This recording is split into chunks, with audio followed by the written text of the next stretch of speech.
Ассаламу алейкум достар. Мага күнүнө ондогон, жүздөгөн адамдар жардам сурап кайрылышат. Көпчүлүгүнө жардам берем, көбүнө жардам бере албай калам. Азыр өзүңүздөр көргөндө интернет тармагында жардам сурагандар аябай көбөйүп кетти.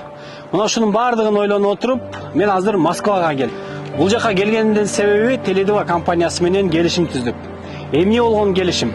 Эми жакшылап угуп туруңуздар. Москвада миллиондон ашуун кыргыз жашайт. Ар биринин колунда телефон бар. Кааласак, каалабасак дагы ай сайын единица салабыз. Сиз биздин сим-картаны колдонуу менен жардамга муктаж үй бүлөлөргө жардам берип, Аллахтын ыраазычылыгын аласыз. Ал кандай болот? Бул номерге чалсаңыз, сизге акысыз сим-карта алып барып, регистрация кылып беребиз. Сизден эч нерсе кетпейт. Айына ар кандай абоненттик төлөмдөр дагы алынбайт. Азыр кандай иштеп аткан болсо, ошондой иштей берет. Болгону сиз биздин сим-картаны колдонушуңуз керек.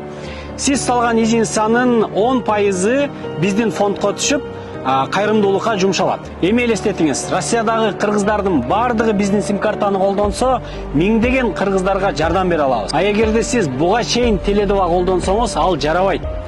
Биздин гана сим-карта аркылуу сиз жардам бере аласыз. Сим-карта боюнча төмөндөгү номерлерге чалыңыз, биз жеткирип беребиз.